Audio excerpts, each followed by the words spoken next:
Caros alunos, estamos iniciando no módulo de ensino da disciplina Comunicação de Dados, a nossa aula de número 4. Aula relativa à transmissão digital, codificação de linha e codificação de bloco. Vamos aos tópicos principais da nossa aula.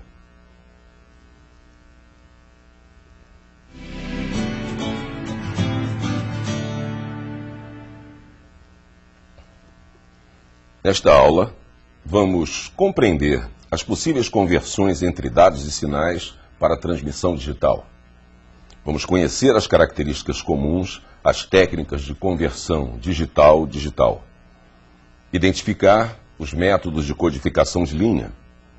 Vamos compreender a codificação de bloco.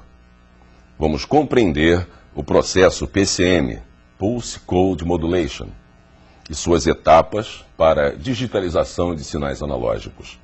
E ainda, vamos aplicar as fórmulas teóricas de Nyquist e Shannon para cálculo de taxas de dados.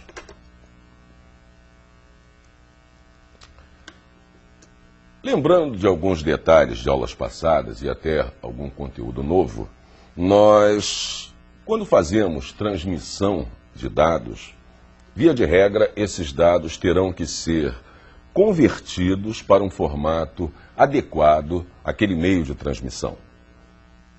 Nós, quando fazemos determinados tipos de transmissão que combinam o meio de transmissão digital ou analógico e a fonte de dados, aquilo que nós queremos trafegar, o sinal propriamente dito, pode ser também digital ou analógico. Então nós vamos ter algumas combinações possíveis. Quando eu tenho um dado digital e um sinal digital, eu posso chamar de uma transmissão 100% digital.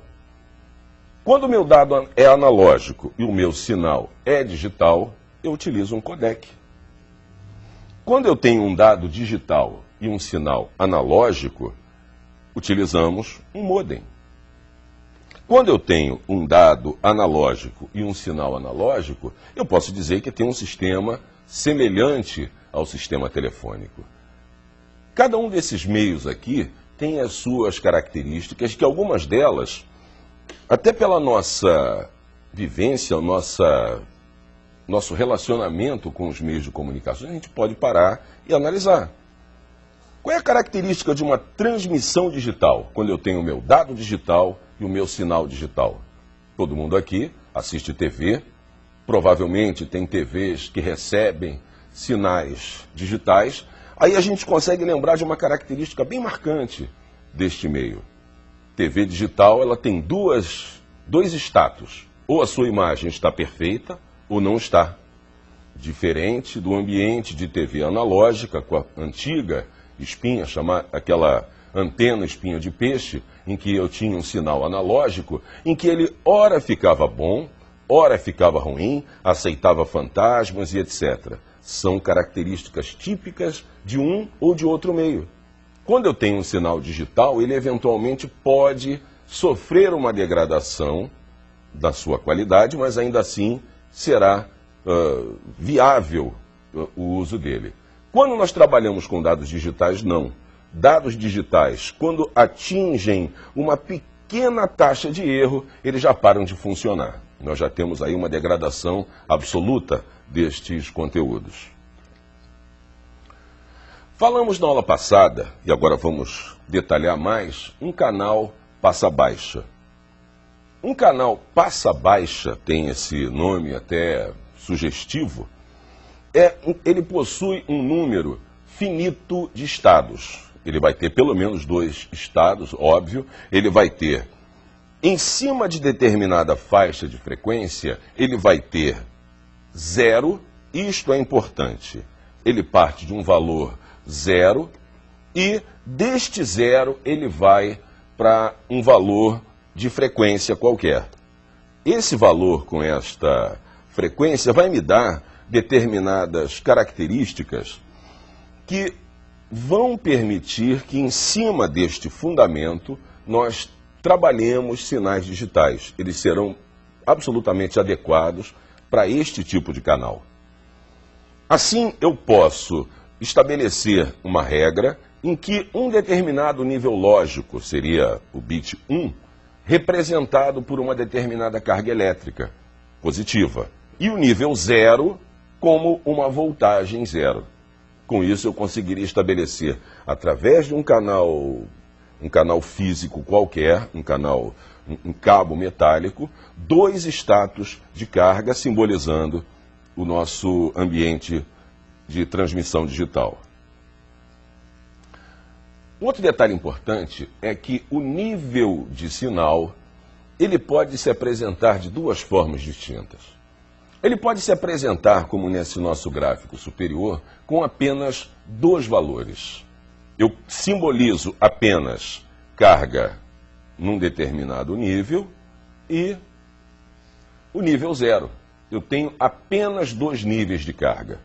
Com isto, para cada pulso que eu emitir dentro da faixa de frequência, para cada pulso que for emitido, eu consigo simbolizar ou 0 ou 1. Mas eu posso simbolizar com mais níveis. Essa é a parte mais interessante. Eu consigo, dentro da unidade de tempo, simbolizar níveis diferentes. Neste nosso gráfico aqui, nós temos um exemplo de 4 níveis. Estes 4 níveis terão um significado de que, dentro da unidade de tempo, eu consigo simbolizar num mesmo intervalo de tempo, enquanto que no gráfico superior eu conseguia representar apenas um valor, no outro gráfico, em que eu tenho 4 níveis diferentes, eu consigo simbolizar pelo menos 2 valores distintos. Ou seja, se eu tenho 4 níveis, é porque eu consegui simbolizar com 2 valores diferentes ali. Eu posso ter aqui 00, 01, 10 ou 11, simbolizado, já que tem um universo de 4 possibilidades de carga a serem transmitidos. Assim, eu consigo transmitir mais de um bit para cada sinal que eu consiga trafegar. Na representação de dados digitais, eu vou utilizar 2 técnicas. São 2 técnicas bastante engenhosas e interessantes que já estão consagrados no ambiente de comunicação digital, que são a codificação de linha e a codificação de blocos. A codificação de linha eu faço com que o meu canal de transmissão já possua meios de realizar essa tarefa. E a codificação de blocos é a preparação do conteúdo antes que seja colocado nessa linha de transmissão, para que eu consiga estabelecer dentro daquele bloco controles, que eu consiga agilidade na hora da transmissão, que eu consiga o máximo de rendimento em cima de determinado meio de transmissão. A autossincronização refere-se à necessidade de sincronização entre os sinais recebidos e sinais enviados. Isso se deve ao fato de que os intervalos de bits do receptor devem corresponder aos intervalos de bits do transmissor. Se as cadências dos clocks forem diferentes, os dados recebidos serão diferentes daqueles enviados. Esse texto, ele talvez gere algumas dúvidas. Vocês já analisaram uma conversa, todo mundo já deve ter assistido em transmissões de TV, quando ocorre de um determinado repórter estar fora do país fazendo uma transmissão ao vivo para um repórter no Brasil, conversando, há um retardo razoável naquela conversação entre o repórter que está fora e o outro. Aquele retardo diz respeito à sincronização. Imagine se o repórter no Brasil fizesse uma pergunta, não aguardasse o tempo necessário para que o sinal chegasse ao seu destino e o elemento de lá respondesse, e ele já lançasse uma outra pergunta, perderia a sincronização naquele momento, numa conversa humana, em que, quando pessoas conversam, esse tipo de problema consegue se ajustar naturalmente. Quando estamos falando em comunicação de dados, nós temos que pensar muito que a autossincronização ela é necessária. Essa autossincronização, se por acaso o clock do receptor estiver mais rápido que o do emissor, os bits não vão coincidir. Nós, conforme o nosso gráfico aí, nós podemos ver que o dado de cima foi o transmitido. No gráfico de baixo, o recebido. E nós podemos observar que, apesar da onda ter uma semelhança com a de baixo, ela não coincide com as mudanças de status, de 0 para 1 e de 1 para 0 dentro do ambiente. Para recuperar esse sinal de clock a partir do próprio sinal transmitido, nós chamamos de autossincronização. E um dos objetivos dessas técnicas que nós estamos falando, as técnicas de codificação de linha, um dos objetivos é resolver este problema técnico. Como inserir dados de controle ou como realizar tarefas de forma que o conteúdo transmitido contenha informações, contenha controles possíveis de forçar uma autossincronização desses clocks. Nas codificações de linha e de bloco, nós temos algumas técnicas. Muitas vezes, quando precisamos converter sinais analógicos em digitais, precisamos fazê-lo para armazenamento, para execução e etc. No sinal gerado, por exemplo, por um microfone, nós temos muitas vezes a necessidade de digitalizar aquele conteúdo para que ele possa trafegar através de um sistema computadorizado e depois ser reconvertido para sinal digital, sinal analógico, e ser exibido para o destinatário da mensagem. Então, se faz uma amostragem de dados. Essa amostragem de dados passa por alguns processos chamados de codificação, quantificação, PAN. Todos esses dados nós vamos detalhar e citar com muito mais detalhes ao longo dessa aula.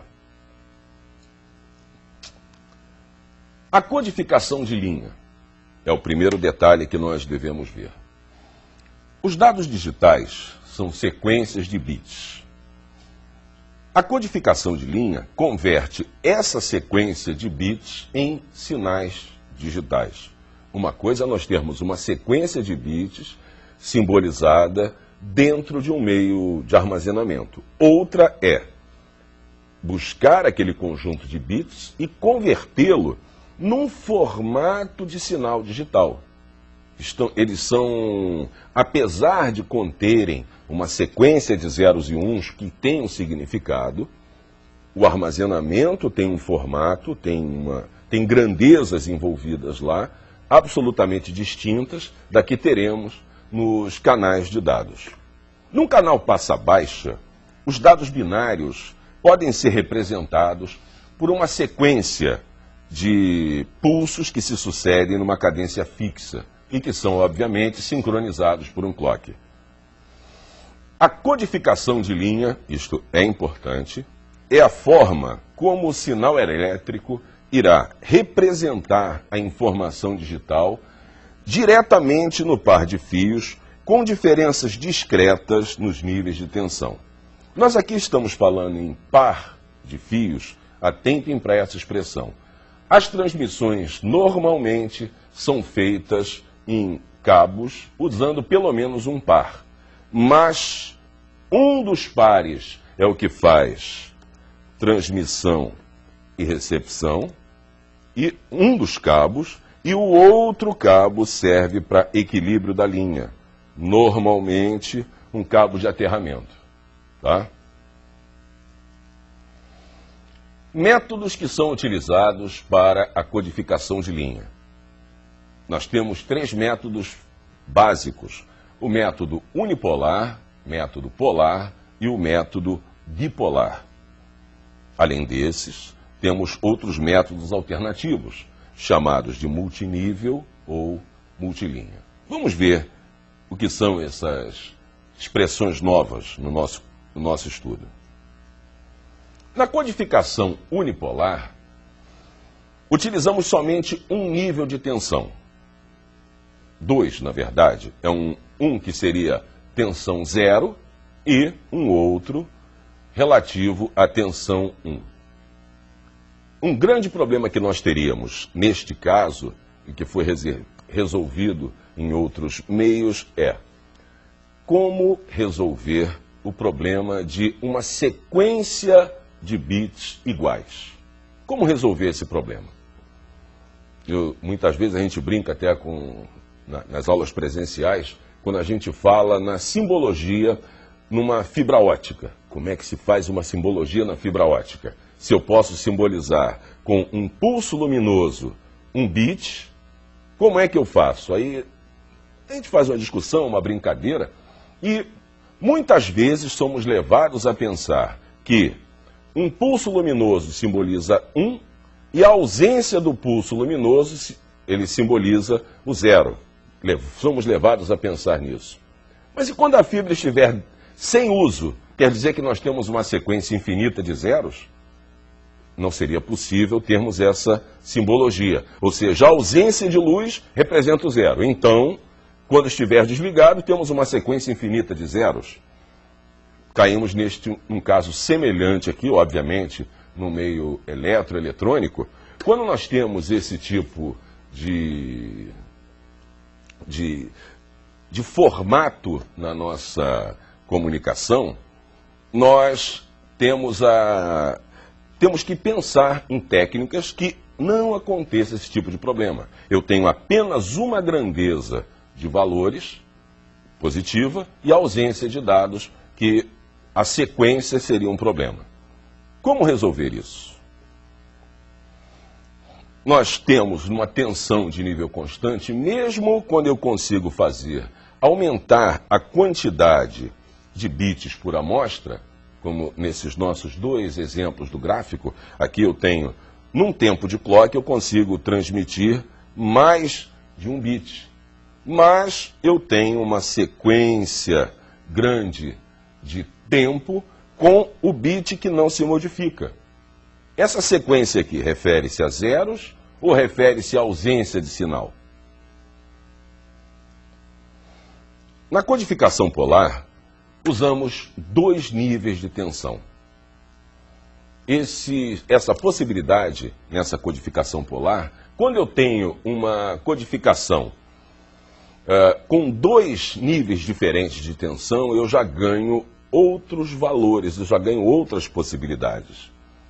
Esses níveis de tensão são o NRZ, RZ, e temos ainda o bifásico, ou Manchester e Manchester diferencial.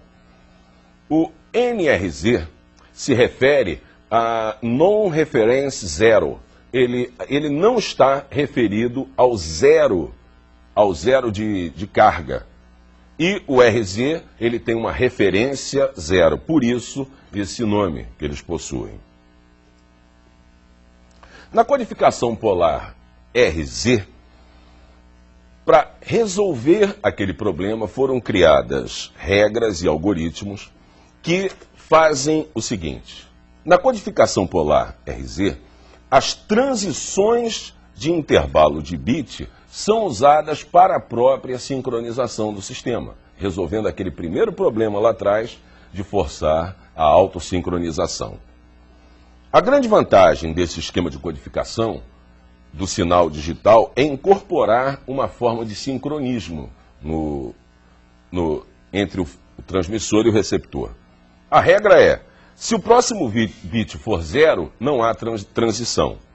Se o próximo bit for 1 e o atual for 0, houve uma transição. O nível seguinte vai ser 0.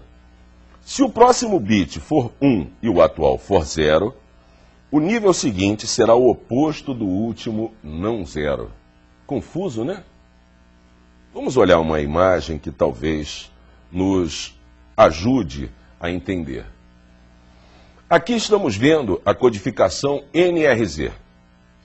Talvez aqui a gente consiga ver bem a diferença característica de um e de outro.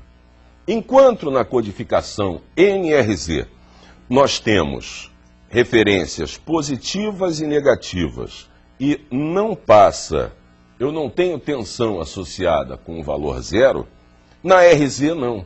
A RZ, o zero é um dos possíveis valores simbolizados nesse tipo de amostragem. A codificação NRZ resolve o problema do componente DC, Direct Current, que em frequências muito baixas pode ser criadas pelo espectro do sinal digital com nível de voltagem constante por um certo período. Isso pode provocar distorções do sinal e erros de saída. O NRZ vem resolver este problema. Na codificação polar bifásica, ou Manchester e Manchester diferencial, uma inversão no meio de cada intervalo de bits é usada tanto para sincronização quanto para representação do bit. No método de codificação Manchester diferencial, a transição no meio do intervalo de um bit é utilizada somente como mecanismo de sincronização. Neste caso, a representação do bit é definida através da inversão ou não do início do bit. Ou seja, a inversão no início do intervalo representa que o próximo bit é 0. E a falta de inversão representa que o próximo bit é 1. Essa descrição, ela tem, logicamente, a sua complexidade. Mas olhando para a nossa figura, principalmente aqui no nosso cabeçalho, facilita tudo. Ao longo da unidade de tempo, se o nosso sinal está descendo, se ele está partindo para um valor negativo, então ele é 0. Se ele está partindo para um sinal positivo, então ele é 1. E se ele mantém o status, eu mantenho o bit anterior. É bem facilitada essa visão, tá? E aí estão exemplos da codificação Manchester e Manchester diferencial.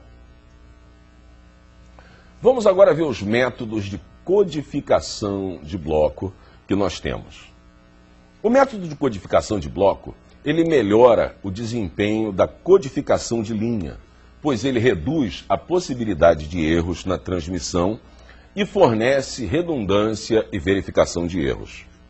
Normalmente são referenciados por uma codificação chamada de MBNB, pois substitui sempre um grupo de M bits por um grupo de N bits. Um determinado grupo de bits é substituído por outro que vai conter alguns controles que vão facilitar na correção de erros que eventualmente possam acontecer ao longo da nossa transmissão. Quais são as fases numa codificação de blocos? A técnica é resumidamente simples e as fases da codificação de bloco são divisão. A cadeia de bits a ser transmitida é dividida em grupos de M bits. Substituição. Estes grupos de M bits são substituídos por um grupo de N bits, cujo tamanho normalmente é diferente. Normalmente N é maior do que M. E depois que fazemos a divisão e a substituição, essa codificação de blocos será combinada com o método de codificação de linha que estiver sendo utilizada naquele tipo de transmissão. Então, a codificação de linha refere-se especificamente ao canal, a forma como o enlace, como o canal vão tratar aquele conteúdo, e a codificação de blocos refere-se ao dado a ser transmitido, a cadeia de bits a ser transmitida. Métodos multinível. A ideia é aumentar o número de bits por baud. Lembram da aula passada? O que é essa taxa de baud? É a taxa de sinal. Baud se refere à quantidade de bits que eu consigo transmitir num determinado pulso. Se eu tenho um sinal digital, aqui, eu posso transmitir um pulso num determinado intervalo de tempo, sei lá quantos milissegundos. Neste intervalo, quantos valores eu consigo simbolizar? Se eu usar apenas um valor de tensão, o que eu consigo transmitir? Ou 0 ou 1 naquele intervalo. Se eu utilizo 2 bits ali, se eu consigo simbolizar naquele canal 2 valores de tensão, eu consigo simbolizar com 2 valores de tensão até 4 valores diferentes, o que representaria para mim 2 bits que eu poderia transmitir naquele universo de tempo. E assim sucessivamente, quanto maior for a quantidade de bits que eu consigo transmitir num pulso, maior será o baud. E para aumentar esse número de bits por baud, são feitos esses métodos de codificação de linha chamados de multinível, em que são codificados um padrão de n elementos de dados em um padrão de n elementos de sinal. Óbvio, se temos uma quantidade L de níveis diferentes, podemos produzir L elevado a n símbolos, combinações de padrão de sinal. Atenção, aqueles que estiverem acompanhando lá na web aula, em alguns momentos houve algum problema de ordem gráfica em que esse sinal L elevado a n aparece lá na web aula como Ln. Na verdade, não é um produto dos dois, é L potência elevado a n. Fiquem atentos para esse detalhe lá na web aula, que foi um problema gráfico que ocorreu. Então, se tivermos L elevado a n símbolos, são combinações de padrão de sinal. Cada grupo de m bits é representado por um nível de tensão. Mais métodos multinível. Esse tipo de codificação ele é tratado com MBNL. M é o comprimento do padrão binário, B significa os dados binários, N é o comprimento do sinal e L é o número de níveis de sinalização. Um exemplo prático. Um exemplo do método, o MBNL, é o 2B, um Q, um binário, 2 binário e um quaternário. Padrão de dados de tamanho 2, que codifica os padrões de 2 bits como um elemento de sinal pertencente a um sinal de 4 níveis. Vamos ver como isso funciona no nosso gráfico. Neste nosso exemplo aqui, eu consigo estabelecer 4 valores diferentes de tensão. Menos 3 volts, 1 volt negativo, 1 volt positivo e 3 volts positivos. Ora, se eu consigo simbolizar numa unidade de tempo 4 valores de tensão diferente, então, em cada momento da minha transmissão, eu já estabeleci uma relação que menos 3 volts corresponde aos bits 00. Menos 1 volt, bit 01. 1 volt, bit 11. 3 volts, bit 10. Uma convenção que foi feita. Com isto, eu consigo fazer, com esta variação de 4 valores de tensão, eu consigo simbolizar até 4 valores diferentes em cada um dos meus pulsos de transmissão. Eu teria uma amostragem com esses valores. Outro método, bem mais sofisticado, logicamente muito melhor de ser implementado, mas um pouco mais difícil de ser entendido se ele tivesse sido usado como exemplo único, é o 8B6T, que tem 8 binários e 6 ternários, que codifica 8 bits em um padrão de 6 elementos de sinal que tem, na verdade, 3 níveis. Nesse método podemos ter 2 elevado a 8, que dá 256 padrões de dados diferentes, e 3 elevado a 6, 478 padrões de sinal diferentes. Assim, temos 478 vezes menos 256, que dá um total de 222 elementos de sinal redundantes, que poderão ser usados para sincronização, para detecção de erros e etc. Serão 222 elementos de sinal. Neste caso, o nosso sinal, mesmo que sofra alguma pequena falha, alguma pequena degradação, ele vai ter uma facilidade bastante grande para corrigir as falhas que tenham ocorrido ao longo do percurso. Além de, obviamente, ter uma produtividade muito maior. Um outro tipo de sinal é o sinal MLT3, que é um esquema de codificação que reduz a frequência do sinal transmitido e, apesar de reduzir essa frequência, se consegue uma banda de transmissão bastante boa com esse modelo. Outro tipo de codificação de bloco, a codificação de bloco 5B, 4B. Neste modo de codificação, a sequência original é dividida em grupos de 4 bits. E uma saída de 5 bits substitui cada entrada de 4.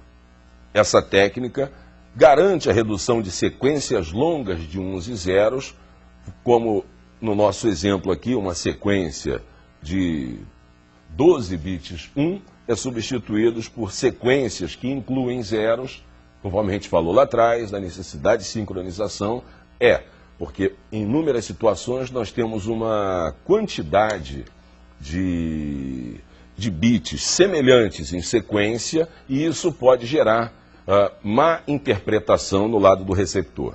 Tá?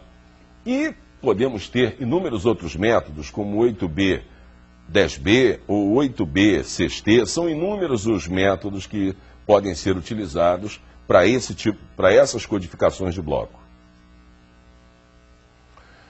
O PCM, o Pulse Code Modulation, é usado para conversão analógico-digital.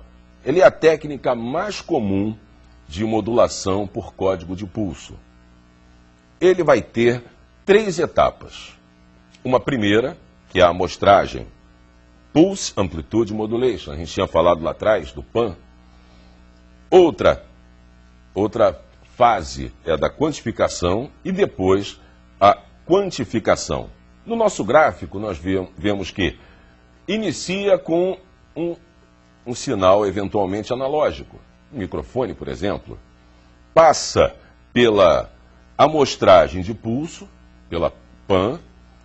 Com isso, ele é convertido num gráfico que vai ter, apesar de conter dados digitais, ele vai ter um desenho semelhante ao que era a minha onda original. Em seguida, ele passa para a quantificação. Esses pulsos que foram tratados são quantificados em valores. São quantificados em valores, aqui. Cada um deles é simbolizado com valores numéricos que são convertidos, obviamente, em necessidade de quantidade de tensão a ser envolvida naquele pulso. Em seguida, há uma conversão, uma codificação binária, geram códigos binários e estes códigos binários é que serão o sinal digital transferido. Essa técnica ela é bastante interessante porque essa aqui é efetivamente a conversão de um sinal analógico num sinal digital a ser transferido. Nós estamos falando em transmissão digital. Ó. Eu tenho dados digitais sendo transmitidos, O que vai para o canal efetivamente são dados digitais e a minha fonte são dados analógicos, que passando por esse processo, principalmente aqui, depois que eu passo pela codificação e simbolizo com sinais digitais o desenho da minha curva, através da quantificação, eu consigo converter cada parte da minha curva dentro de um determinado intervalo de tempo em um valor numérico que será traduzido por valores de tensão positiva ou negativa para simbolizar aquele valor. Codificado, eu consigo transferir tudo em formato digital. Então, repetindo ali o que nós vimos naquela figura, o PAN ele vai realizar a tarefa de converter aqui o desenho da nossa curva, simbolizando com linhas de carga os valores que eram simbolizados no ambiente de um dado analógico.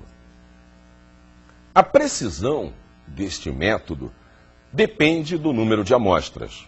A precisão da reprodução digital de um sinal analógico depende do número de amostras que são retiradas daquele sinal analógico. Quanto menor for essa taxa de amostragem, mais perdas terá o nosso sinal analógico obtido. Pelo teorema de Nyquist, a quantidade de amostras deve ser, no mínimo, 2 vezes maior que a mais alta frequência do sinal original. Ela tem que ser 2 vezes mais alta que a mais alta frequência do meu sinal original. Assim, as companhias de telefonia digitalizam voz, supondo usem uma frequência de 4.000 Hz ou de 4 kHz. Portanto, a taxa de amostragem, neste caso, num canal de 4K, tem que ser de 8.000 amostras por segundo, para que eu possa ter uma qualidade adequada nesta transmissão. Na quantização, que nós falamos lá atrás, o resultado da amostragem é considerada como uma série de pulsos que se localizam dentro das amplitudes máxima e mínima do sinal. São tratados como valores, como se eu pegasse os valores de Y nessa suposta curva que foi transformada em linhas retas. Esses valores é que vão passar pelo processo de conversão em sinal digital. No método PCM, bits por amostra, é importante também destacarmos que a determinação do número de bits por amostra depende do número de níveis de quantização que foram feitos. Se o número de níveis de quantização é igual a 8, então o número de bits por amostra é igual a 3, porque 2 ao cubo é igual a 8. Então, após a quantização, a última etapa é a codificação. Cada amostra pode ser modificada por uma palavra de N bits, ou seja, o número de bits por amostra. Então, a taxa de bits, isto é importante, é igual à taxa de amostragem multiplicada pelo número de bits por amostra. Cabe lembrar que a taxa de amostragem é o dobro da frequência mais elevada contida no sinal. Nós falamos lá atrás, teorema de Nyquist. Bem, meus caros, vamos aos tópicos principais que nós vimos hoje. O resumo da nossa aula.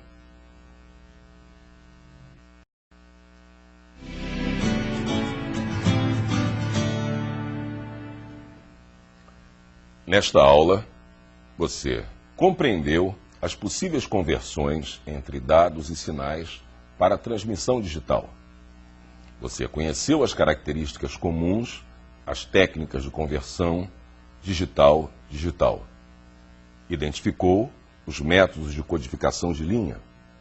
Compreendeu a codificação de bloco. Compreendeu o processo PCM, Pulse Code Modulation, de suas etapas para a digitalização de sinais analógicos. E ainda aplicou a fórmula teórica de Nyquist e de Shannon para o cálculo de taxas de dados. Caros alunos, até a nossa próxima aula, que será a de número 5.